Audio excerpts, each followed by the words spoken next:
Hare Krishna, muy buenos días. Namo Vishnu Padaya, Krishna Presaya Bhutale,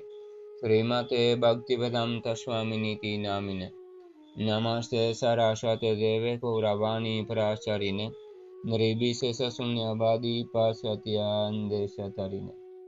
Shayatri Krishna Chaitanya, Prabhu Nityananda Sri Advaita, Gadadhara Srivasadi Gaura Bhaktavrinda. Hare Krishna, Hare Krishna, Krishna Krishna, Hare Hare, Hare Rama, Hare Rama, Rama Rama, Hare Hare, Hare Krishna. Reiterados, vamos a continuar con las lecturas y propuestas de reflexiones sobre algunos de los textos del siempre radiante e indudablemente trascendente Srimad Bhagavatam. Ayer habíamos concluido este texto. Para aquellos que están errando por el universo material, no existe ningún medio más auspicioso para liberarse que lo que se persigue con el servicio devocional directo de el Señor Supremo, directo de el Señor Supremo. Entonces, ¿verdad? Se reafirma una vez más el núcleo esencial de los Vedas y de toda cultura que de un modo profundo, adecuado, continuo, científico se adentró en la búsqueda de la vía hacia la trascendencia, de la vía hacia la liberación estable y hacia el reposicionarse en la presencia amorosa del Señor, y dice que solamente o por medio del servicio amoroso, el servicio devocional, el logro de ese cultivo, cuestión que es todo un reto y todo un proceso, entonces es que se puede lograr de manera auspiciosa, de manera realmente favorable, de manera también estable, la cuestión de la liberación o la cuestión del quedar eh, desatado de toda la tendencia a la caída en el ilusorio una y otra vez. El texto 34 dice: Brahma, la gran personalidad, estudió los Vedas 3 veces con gran atención y concentración de la mente, y después de examinarlos escudriñadoramente, concluyó que el sentir atracción por la suprema personalidad de Dios es la máxima perfección de la religión. Brahma es el nombre que recibe la primera criatura dentro de cada nueva creación, que es la que se va a encargar o va a recibir la responsabilidad de poder llevar a cabo y crear las condiciones y ir dirigiendo todo lo que se va a conocer como el proceso creativo, desde lo básico, o sea, desde eh, ir creando los recursos esenciales, así como ir despertando a los obreros esenciales, grandes ingenieros, personalidades, lo que se conoce como los grandes sabios, lo que se conoce como los Mahayanas, lo que se conoce como los Manus, o sea, los padres de la humanidad, cuestiones así. Es quien va a ir desde un proyecto determinado, que es un proyecto que va a ser un poco el intento de imitación o de reflejo de la realidad absoluta, una vez vista por Brahma, por misericordia del Señor, después de una meditación profunda, después de una adoración sincera de todo corazón. Entonces se le permite tener un vistazo de la realidad absoluta, y a partir de esa referencia entonces Brahma, mediante la inteligencia también favorecida por la propia verdad absoluta, o sea, por el propio Señor, comienza todo el proceso de creación de condiciones, de reflexión de sobre qué es lo que necesita para recrear eso en este universo material que en ese momento está en absoluta oscuridad, lleno de potencia, pero en absoluta oscuridad, o sea, en absoluta no conciencia. Las entidades vivientes están, pero están en estado no consciente. La potencia material está, pero está en estado potencial y todavía no manifiesta. Entonces quiere decir que lo básico, lo esencial está, pero hay que echarlo a andar y hay que combinarlo de manera muy sabia para ir dando forma a lo que después será la creación o las creaciones materiales con todos los géneros de especies de vida, etcétera, etcétera, que conocemos, las leyes, etcétera, etcétera. Entonces dice que ese Brahma, esa primera criatura, a quien también se le conoce como la criatura más inteligente dentro de las criaturas, o sea, dentro de la creación material, no existe ninguna otra criatura que se iguale en inteligencia a esa primera, o sea, a Brahma. Por eso se toma como referencia, porque si ella llegó a una conclusión determinada, quiere decir que esa conclusión sin duda alguna va a ser más perfecta que a la conclusión que cualquier otra criatura por sí misma pueda llegar o mediante el estudio o el escudriñamiento de lo que llaman el sonido sagrado. Dice que Brahma, la gran personalidad, estudió los Vedas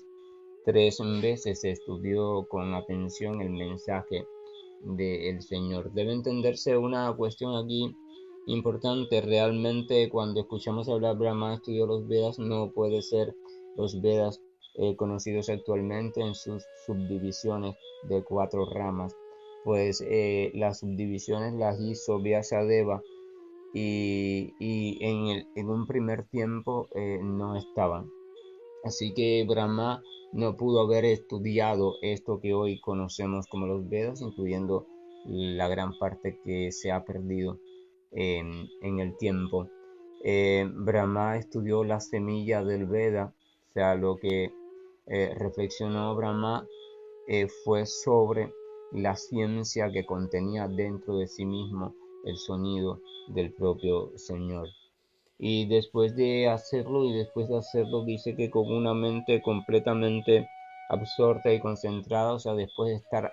absolutamente absorto, abstraído en el propio Señor a través del Veda, o sea, a través de su sonido, a través de su palabra, o lo que es lo mismo estar absorto en el Señor mismo, entonces comprendió una cuestión. Esto es interesante porque dice, no se queda con una sola revisión, una sola meditación profunda en el asunto del sonido trascendente, sino que volvió una y otra vez para evitar equívocos, para evitar descarriamientos, para llegar a una conclusión certera y comprobada. ¿Y cuál fue la conclusión a la cual llegó la criatura más inteligente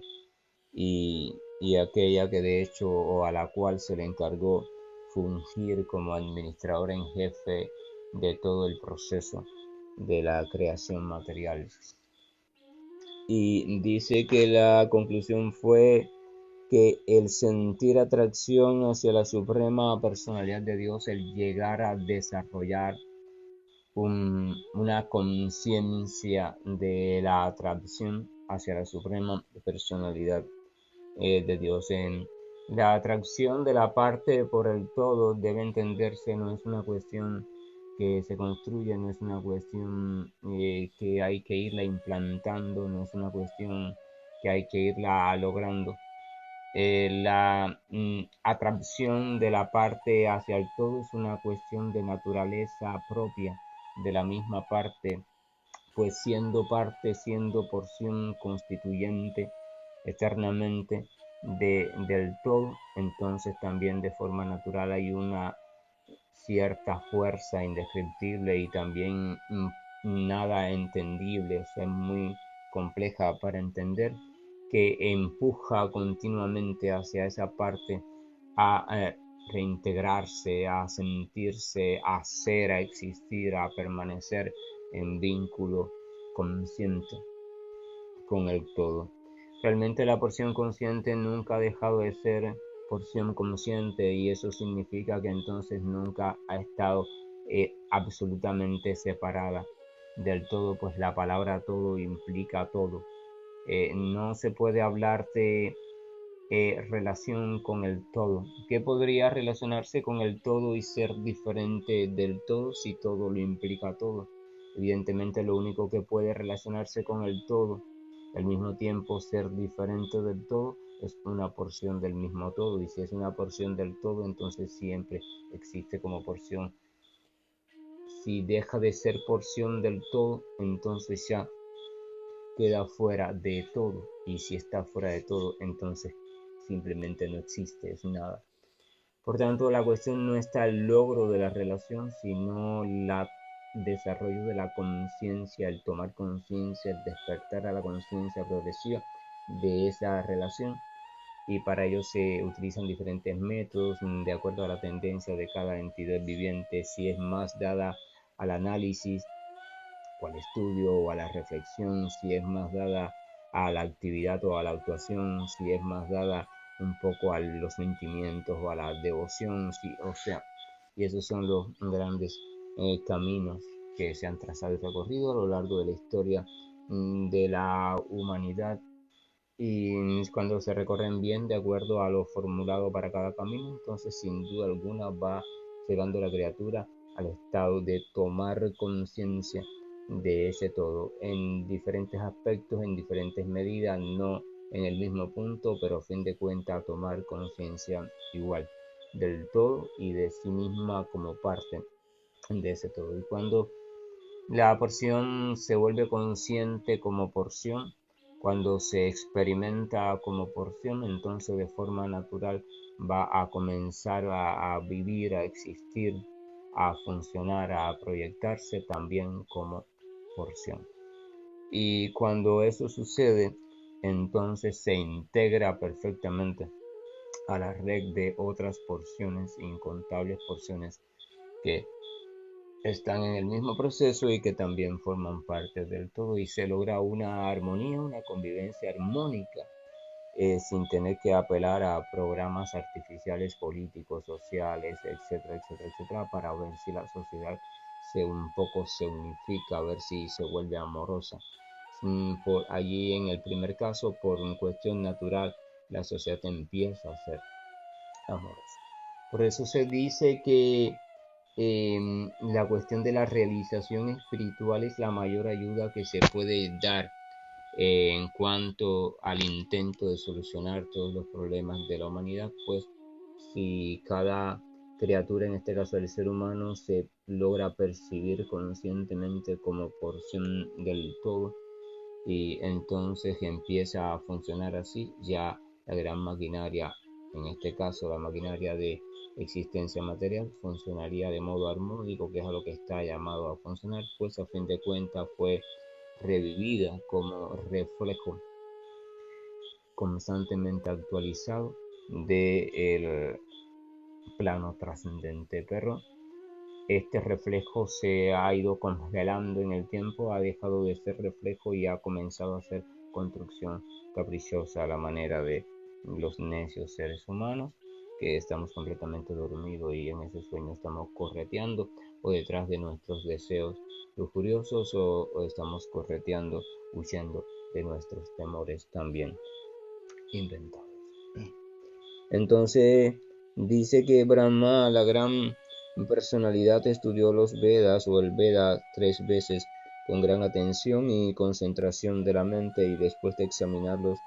escudriñadoramente, o sea, con gran atención y lucidez, concluyó que el sentir atracción por la suprema personalidad de Dios es la máxima perfección de la vida. Esto es interesante porque Brahma estudió los Vedas. Brahma no se fue por un sentimentalismo barato, no se fue simplemente por tener fe en lo que escuchó, porque nadie le estaba contando, él estaba escuchando el propio sonido védico.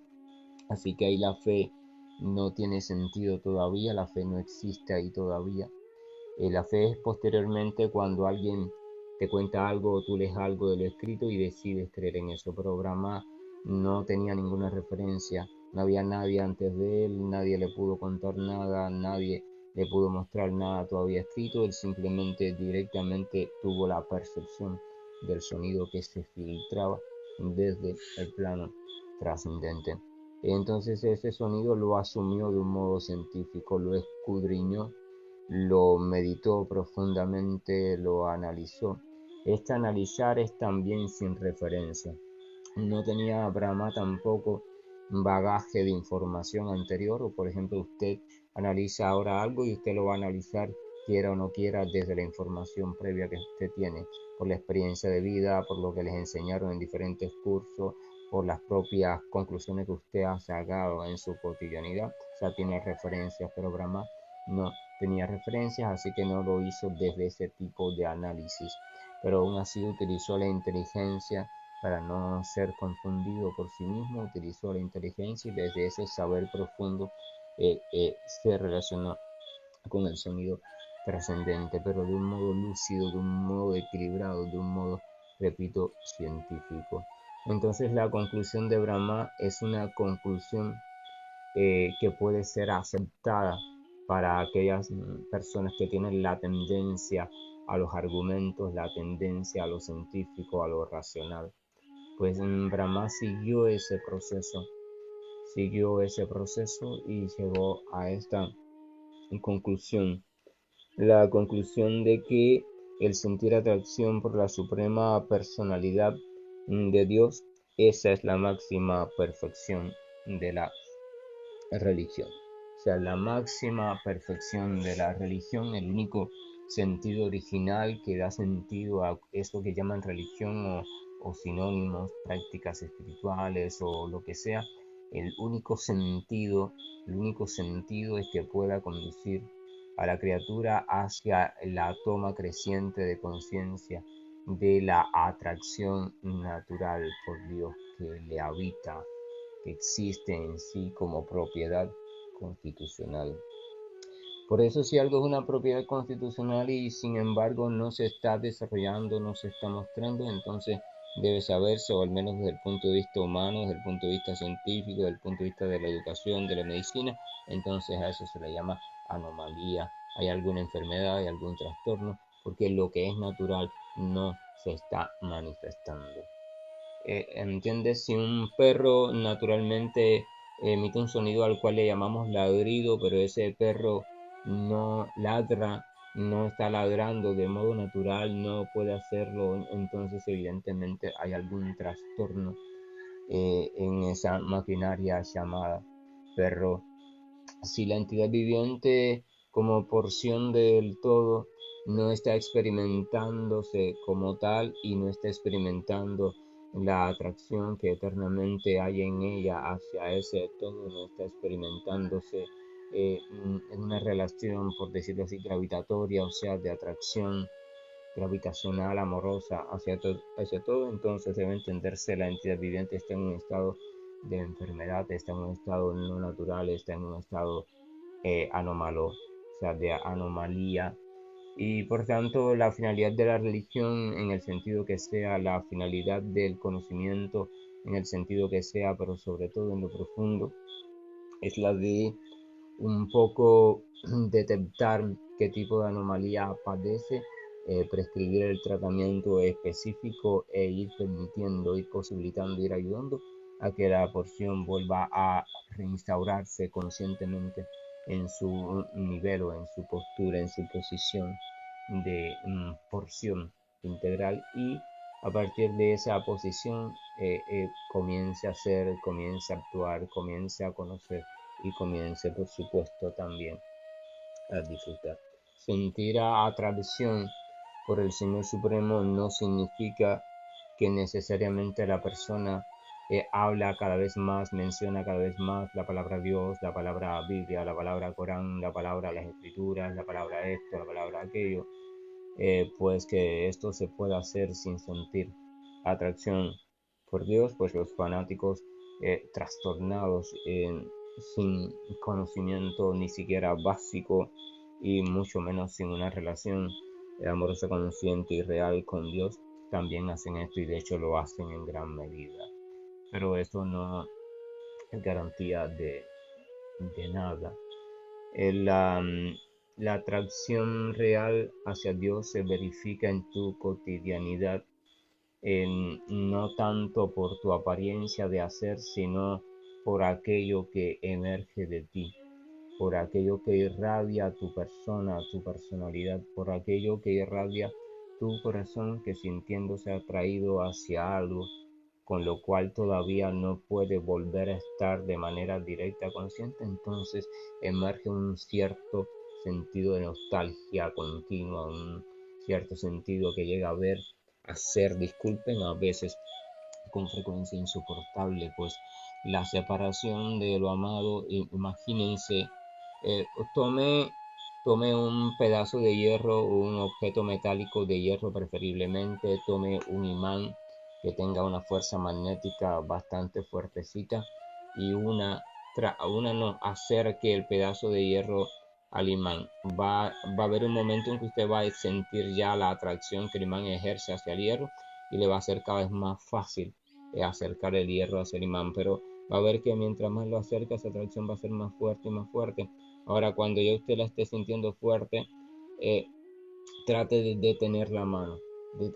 o sea, resistir a esa atracción y va a darse cuenta que requiere un gran esfuerzo. Ese esfuerzo desde el punto de vista devocional se traduce en una gran nostalgia, en una lamentación profunda. Es el estado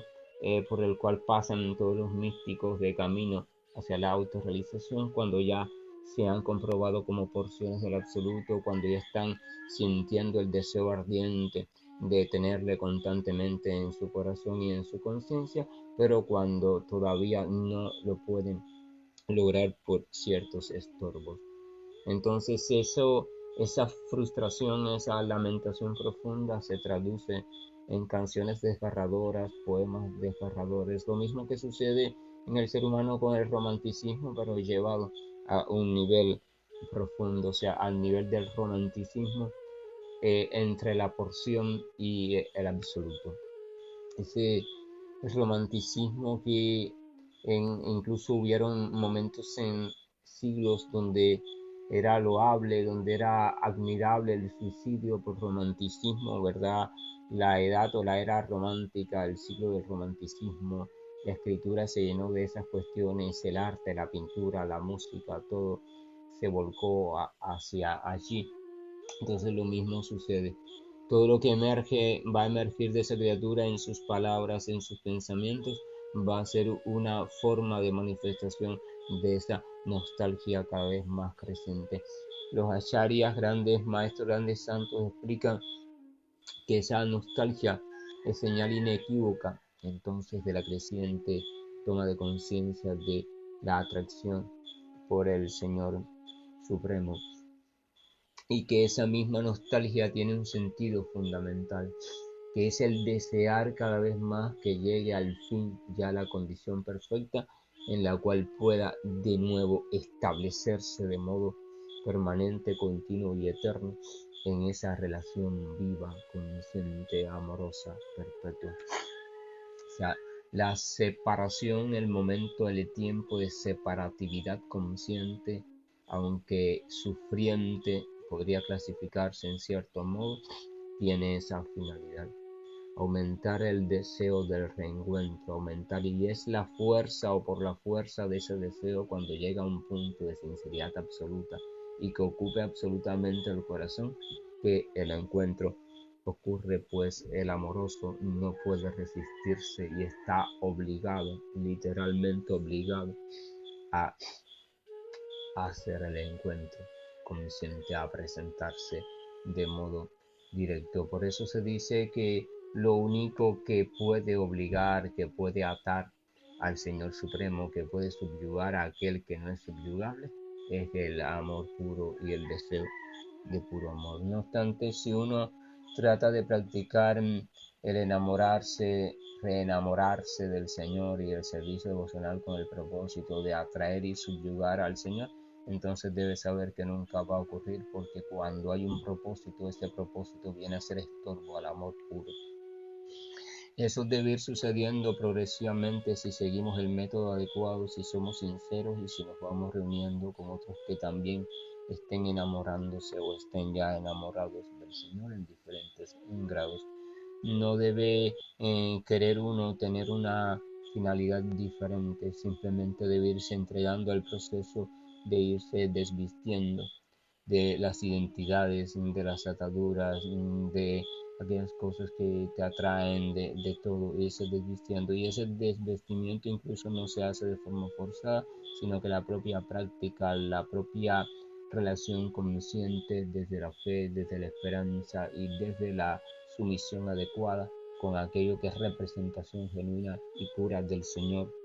como sus nombres, sus palabras, etcétera, etcétera. La relación consciente, lo que se llama la práctica, la sadhana consciente, allí va a encargarse de irnos desvistiendo. Nosotros, por supuesto, tenemos que cuidar de las hierbas, de las cuestiones que podrían estorbar a ese desvestirnos, pues no es cambiarnos de ropa en el sentido de me liberé de una cosa pero me até a otra desde el punto de vista material, no. Es un desvestirse que es desvestirse literalmente. El corazón, el alma se va quitando velo tras velo, va superando velo tras velo, velo tras velo, hasta que queda completamente en sí misma, en su pureza perfecta. Y esa pureza perfecta, y desde esa pureza perfecta es que solamente puede ocurrir el encuentro. No puede ocurrir el encuentro en ninguna otra manera ni en ningún otro modo. Entonces esta es la conclusión, esta es la meta perfecta de la existencia según los Vedas y también según las culturas más profundas que han cursado al menos durante la última historia conocida de esta humanidad. Eh, desarrollar, desarrollar de nuevo, despertar de nuevo nuestra conciencia de la natural atracción, del natural amor puro que por propia naturaleza la chispa viviente siente, tiene la capacidad de sentir hacia el gran fuego también viviente. Qué maravilloso. Si uno comprendiera realmente eso, ya tendría el criterio para decidir qué hace, qué no hace, qué practica, qué no practica, qué lee, qué no lee, qué escucha, qué no escucha, con quién se reúne, con quién no se reúne. Porque ya no va a guiarse por criterios de selección crítica impuestos, sino que va a guiarse por el sentir del corazón, de un corazón que esté cada vez más purificado, por supuesto, porque si no puede ser engañoso ese sentir. El sentir, el corazón va a ser su detector de qué sí y qué no. Si esta cuestión de algún modo estimula en algo allá en el profundo de mi corazón, entonces entonces acá me quedo, acá escucho, acá leo, si no, entonces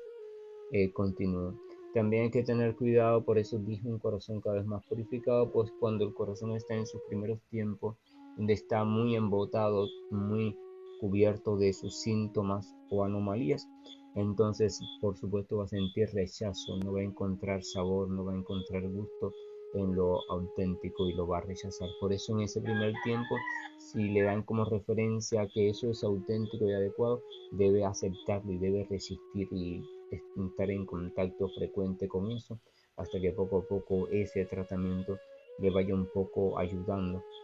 a resolver los primeros síntomas, y después irá detectando el verdadero sabor que hay en el medicamento y dirá, wow, el medicamento no es amargo, es dulce, pero yo lo sentí amargo porque mi lengua estaba enferma. Y esa es la cuestión. Por eso en los primeros tiempos el acercamiento a la práctica,